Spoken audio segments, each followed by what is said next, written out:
For a long time, I've wanted to print my photographs, and I've printed here and there in the past, but nothing super serious, nothing where I really invested a lot of my time into actually printing and learning a bit more about the process.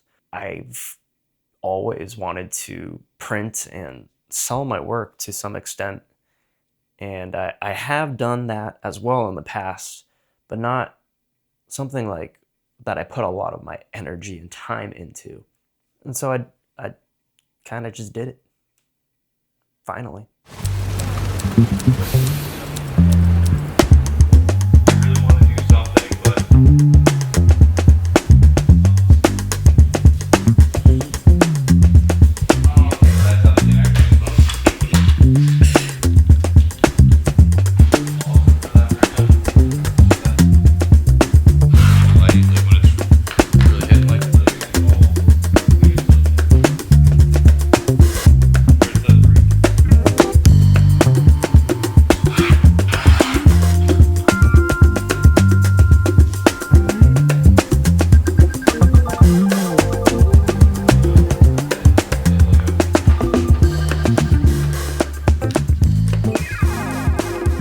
Yeah, I'll show you.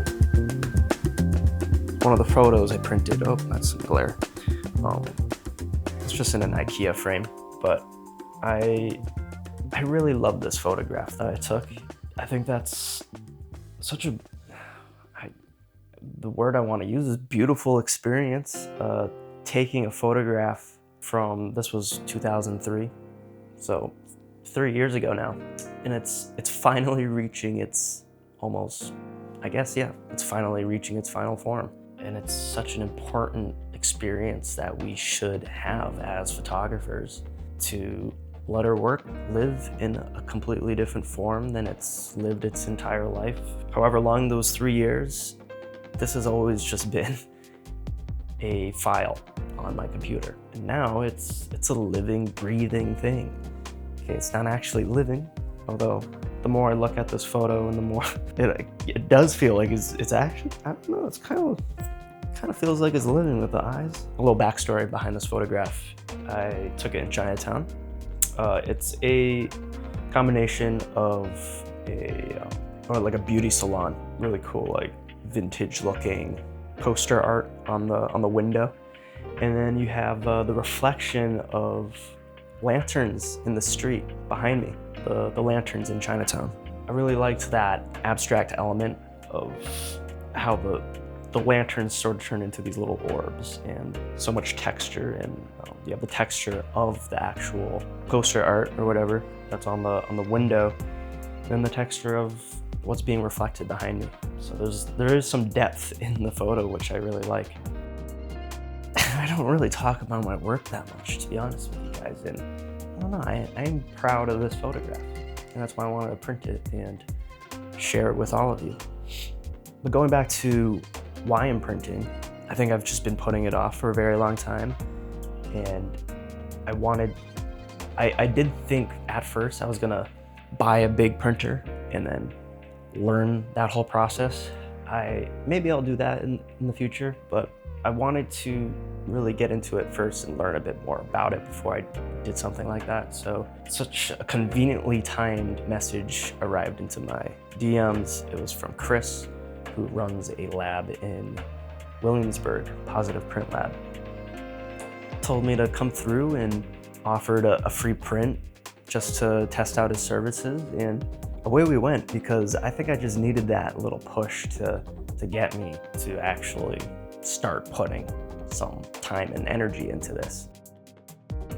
I went through a few different ideas on how I wanted to do the print drop, and one of them was honestly having no direct theme. I guess the theme would just be my style in photography, kind of bringing the 3 photos together. I knew I wanted to do 3.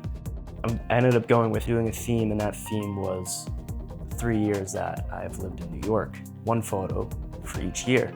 So 2023 is this, and 2024 and 2025.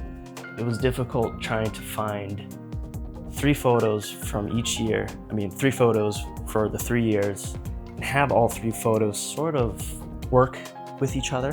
I guess the hard part was finding the second photo, 2024, because I went through several different options and I couldn't figure out what I wanted to do for that middle photograph. My friend Ulysses in Japan suggested I swap whatever photo I had before that was pretty complex. He suggested I go for a more simple image, one that is pretty easy to understand. And I know my work can sometimes not be super digestible right away. Yeah, and somewhere along the way, I came across this photo. It was cool, first of all, going through my archives and trying to figure out what I wanted to do. And I liked this photograph of these pigeons that were like silhouetted with the harsh light in Lower East Side. And I had this white bird kind of flying into my frame. And there was this nice sense of balance between the white bird and the birds in the background. That contrast was pretty cool. And colors worked with the other images. That ended up so far being the most popular photograph. People have ordered it from me. So it's funny how that works. Third image is this taxi driver that I photographed, actually with the tiny Sony RX camera. That was it during that video that I was filming? No, I don't think it was during the time I was filming that video, but it was in the same area. That's a photograph I'm very proud of as well. Again, I'm not great at talking about my own photos, but it's a photo I really like, and I wanted to print it. One of the things I learned with Chris is how much light in a space can just affect how a print looks. You really see it with this particular image because it's very dark, right? Under certain light, it can look completely different. I kind of like that. I kind of like that idea of the photograph kind of shifting forms in a way. All the photographs are printed on some pretty high quality paper. They're by Hanamill. It's a very respected name in the paper world. Paper can come in different types of shine or texture. You can have glossy, matte, satin. I went with matte because a lot of my work, I think, looks better when the paper has visible texture to it. And I've always been someone who loves the texture in just subject matter, but also in like paintings. I want to treat my photographs like the paintings, and when the paper itself has texture to it, it does bring something out of the image, and it makes it feel, I don't really know how to describe it. It makes it feel more real, I guess, less digitized. And this whole process of getting my photos into this form was to make them more real. So I think that's why it felt right to me to go with matte and kind of embrace that texture that comes from that type of paper. Printing's one thing. Then there's this whole other world of selling prints. And I think that was probably the more humbling part of the process for myself. It's not easy putting yourself out there, and the whole concept of selling your art for whatever reason feels wrong to me. I don't sell my art. I sell my YouTube videos and my platform that I built, but I don't really monetize my actual work.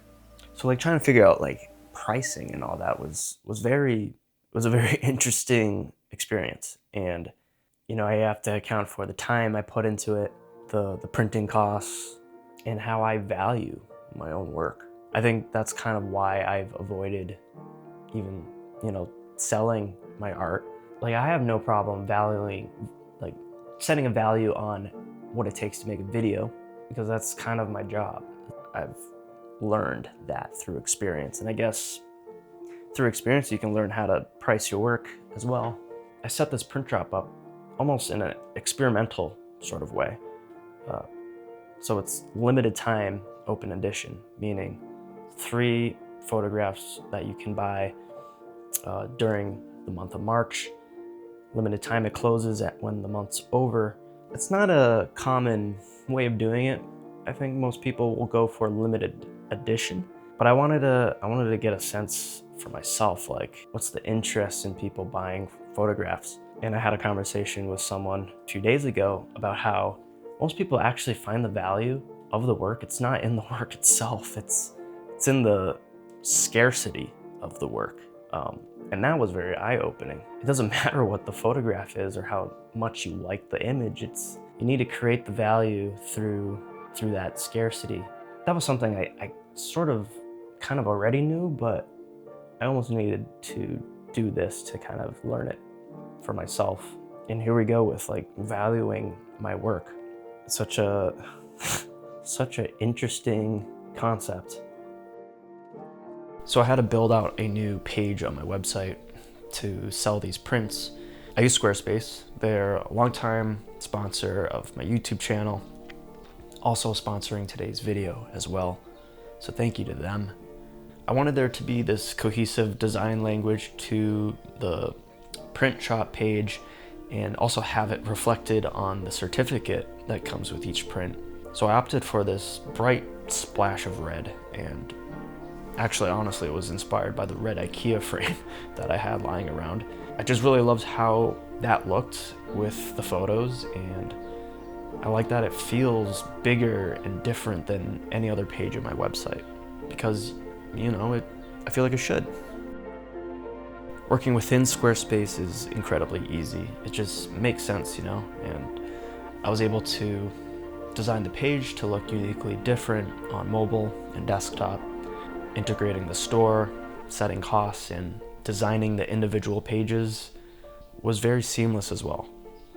So if you're interested in setting up your own print shop and using a website through Squarespace, visit squarespace.com/Faisal. You can use the code Faisal and I'll get you 10% off your first purchase of a website or domain.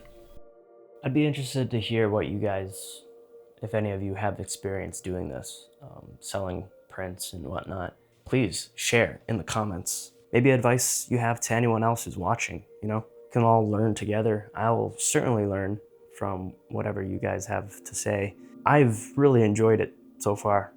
I think that the thing that makes me happiest is just knowing that my photographs are somewhere around the world. I had someone in Hokkaido purchase a print, Hong Kong, Germany. So it's really cool to see my work getting shipped out to different places. And maybe that's the real final form, you know? Not just printing and making my photographs a physical thing, but a physical thing that someone else can experience in their home and appreciate themselves outside of myself. That's the final form. It's pretty damn cool.